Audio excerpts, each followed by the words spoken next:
रूपम अनाथ थी, उसका इस दुनिया में कोई नहीं था।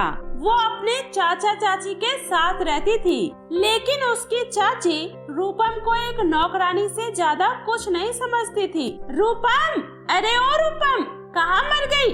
जल्दी से यहाँ। हाँ नैना, क्या हुआ? तुमने मुझे बुलाया?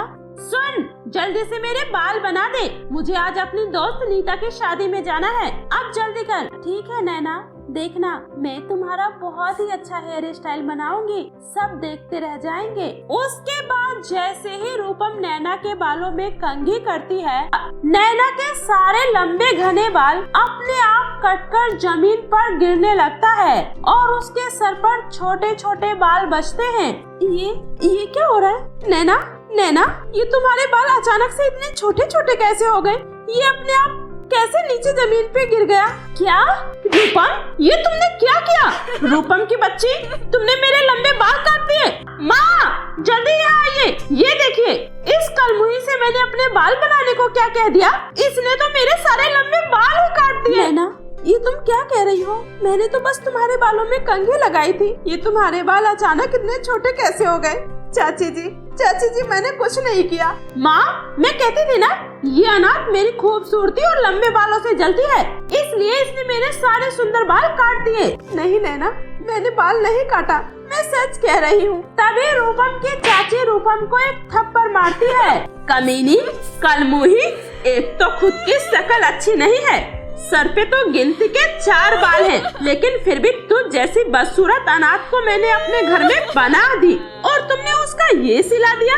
तुमने जलन के मारे मेरी ही बेटी के सारे बाल काट दिए, ये तुमने अच्छा नहीं किया। चाची आप गलत समझ रही हैं, मैंने नैना के बाल नहीं काटे चाची, नैना के बाल तो पहले से ही कटे हुए थे। देख रही हो माँ, कैसे झूठ बोल रही है ये। बस बहुत हुआ, मैं कुछ नहीं सुनना चाहती, निकल जा मेरे घर से। नहीं चाची, ऐसा मत कीजिए, अगर आप मुझे निकाल देंगी तो फिर मैं क्या करूँगी, कहाँ जाऊँगी? आखिर आपके सिवा मेरा है ही कौन? कहीं भी जाकर मर, हमें अब तुमसे कोई मतलब नहीं है, चली जा और कभी अपनी शक्ल मत दिखाना। ये सुनकर रूपम रोते रोते घर से बाहर निकल जाती है। हे भगवान, अब मैं क्या करूं, कहाँ जाऊं? मुझे तो कुछ भी समझ में नहीं आ रहा। माँ, बाबूजी, आप दोनों इतनी जल्दी मुझे छोड़कर क्यों चले गए? अगर आज आप जिंदा होते तो मेरी ये हालत कभी नहीं होती। हे भगवान, अब आप ही मुझे कोई रास्ता दिखाओ। वहीं दूसरी तरफ नैना बहुत खुश हो रही थी। वाह नैना वाह, क्या खूब प्लान बनाया तुमने, सांप भी मर गया और लाठी भी नहीं टूटी। अगर मैं खुद से अपने बाल छोटे करती तो माँ मुझे कभी ये करने नहीं देती, इसलिए मैंने तो खुद ही अपने सारे बाल काट लिए थे और इल्जाम उस फटीचर रूपम पर लगा दिया, क्योंकि विशाल को छोटे बाल वाली लड़की पसंद है और विशाल के आने से पहले मैंने उस फटीचर को इस घर से बड़ी आसानी से बाहर करवा दिया। मुझे पता है विशाल, तुम सिर्फ मुझसे प्यार करते हो, उस गरीब फटीचर के प्रति तो बस तुम्हारी सिंपैथी है और कुछ नहीं, लेकिन तुम्हारा कोई हक नहीं बनता तुम मेरे अलावा किसी और को देखो भी। इधर रूपम रोते रोते एक अलग दुनिया में पहुंच जाती है। वो दुनिया बहुत ही जादुई होती है। वो थोड़ी आगे बढ़ती है, तभी उसे एक बूढ़ी औरत की आवाज आती है। अरे बेटी, मेरी मदद करो, मेरी तबीयत बहुत ज्यादा खराब है, मैंने कई दिनों से खाना नहीं खाया, मुझे बहुत भूख लगी है, मुझे कुछ बनाकर खिला दो बेटी, मेरी मदद करो। अम्मा, आप चिंता मत कीजिए, मैं अभी आपके लिए खाना बना देती हूँ। उसके बाद रूपम उस बूढ़ी औरत के घर का सारा काम करती है और फिर अपने हाथों से खाना बनाकर उन्हें खिलाती है और उनकी खूब सेवा करती है। कुछ ही दिनों में वो बूढ़ी औरत बिल्कुल ठीक हो जाती है। अम्मा, अब मैं चलती हूँ, आप अपना ख्याल रखिएगा। जुग जुग जियो बेटी, तुमने मेरी बहुत मदद की, भगवान तुम्हें खूब सारी खुशियाँ दे। ऐसे ही जरूरतमंद लोगों की मदद करना और जीवन में आगे बढ़ते रहना बेटी। रूपम उस बूढ़ी अम्मा से विदा लेकर आगे बढ़ती है। हे भगवान, अब मैं कहाँ जाऊँ, क्या करूँ? उस अम्मा ने भी मुझे अपने पास नहीं रोका। रूपम चलते चलते थककर एक पेड़ के नीचे बैठ जाती है और रो रही होती है। तभी उस पेड़ में से एक आवाज आती है। बेटी मेरी मदद करो। कौन है ये? किसकी आवाज है? मैं एक जादुई पेड़ हूँ। अब मैं बूढ़ा हो चुका हूँ। मेरी सारी शक्तियाँ खत्म हो रही है और मेरे सारे पत्ते सूख रहे हैं। क्या तुम मेरे जड़ में पानी डाल सकती हो? क्यों नहीं पेड़, तुम चिंता मत करो, मैं अभी पानी लेकर आती हूँ। उसके बाद रूपम तालाब से पानी भरकर उस पेड़ की अच्छे से सिंचाई करती है। तुम्हारा बहुत धन्यवाद बेटी, तुमने मेरी बहुत मदद की है। मैं तुमसे बहुत खुश हूँ।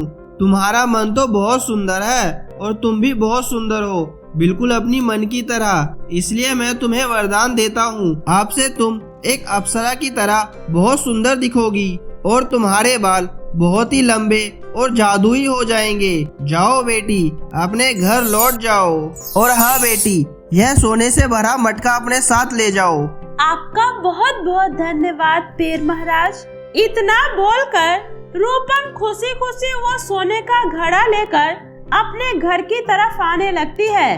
तभी रास्ते में उसे वो बूढ़ी औरत फिर से मिलती है। अरे अम्मा, आप कैसी हैं आप? बेटा तू बहुत अच्छी है, तूने मेरी बहुत मदद की। एक मदद और कर दे, मुझे इस समय पैसों की बहुत जरूरत है। कृपया करके मुझे कुछ पैसे दे दे बेटा। अम्मा जी आप चिंता मत कीजिए, ये लीजिए, इस मटके में सोने के सिक्के हैं, आप इसे अपने पास रखिए, ये आपके काम आएगा। अब मैं चलती हूँ। रूपम उस बूढ़ी अम्मा को वो घड़ा देकर वहाँ से चली जाती है और बूढ़ी औरत मुस्कुराकर रूपम की तरफ देखने लगती है। रूपम जब घर आती है तो उसका इतना सुंदर रूप देखकर नैना हैरान रह जाती है। रूपम, ये तुम हो? तुम इतने सुंदर और लंबे बाल, ये सब कैसे हुआ? तभी वहाँ पर विशाल आ जाता है। ओ माय गॉड रूपम, तुम कहाँ थी? मैंने तुम्हें कहाँ नहीं ढूंढा। और ये क्या, तुम तो बिल्कुल अप्सरा लग रही हो। वैसे मुझे तुम पहले भी पसंद थी, लेकिन अब तो मेरे मॉम डैड तुम्हें देखकर तुम्हें खुशी खुशी अपना लेंगे। मुझसे शादी करोगी ना रूपम? ये सुनकर रूपम भी शर्माकर हाँ कह देती है। वहीं नैना का पारा तो 7वें आसमान पर चला जाता है। आखिर ये काली कलमुही अचानक से इतनी सुंदर कैसे हो गई? मुझे पता तो लगाना पड़ेगा। उसके बाद नैना रूपम के कमरे में जाती है। रूपम, मुझे माफ कर दो, उस दिन मैंने तुम्हें बहुत कुछ बोल दिया था। अच्छा रूपम सुनो, एक बात बताओ ना, अचानक से तुम इतनी सुंदर कैसे हो गई?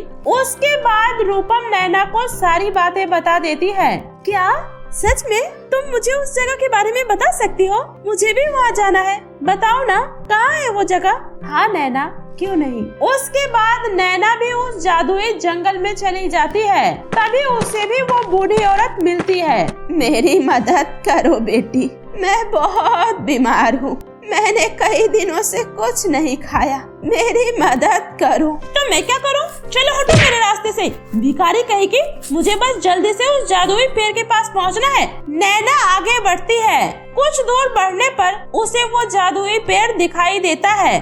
जादुई पेड़, मैं जानती हूँ आपको पानी चाहिए ना, मैं अभी आपके लिए ढेर सारा पानी लेकर आती हूँ। मैं तो अपने साथ ये सुंदर सा पाइप भी लेकर आई हूँ ताकि मुझे पानी भी नहीं उठाना पड़े और आप जितनी मर्जी उतना पानी पी सको। रुकिए, मैं अभी पानी लेकर आती हूँ। उसके बाद नैना पाइप से उस पेड़ की जड़ों में पानी पटाने लगती है। मैं तुमसे बहुत खुश हुआ लड़की, तुमने तो मेरी इच्छा जाने बिना ही मेरी इतनी मदद की। तुम्हारा शुक्रिया। यह लो, यह सोने के सिक्के हैं। जादुई पेड़, मुझे सोने के सिक्के नहीं बल्कि सुंदरता चाहिए। मुझे दुनिया की सबसे खूबसूरत लड़की बना दो और मेरे बाल इतने लंबे कर दो जितने किसी के भी ना हो। ऐसा ही होगा।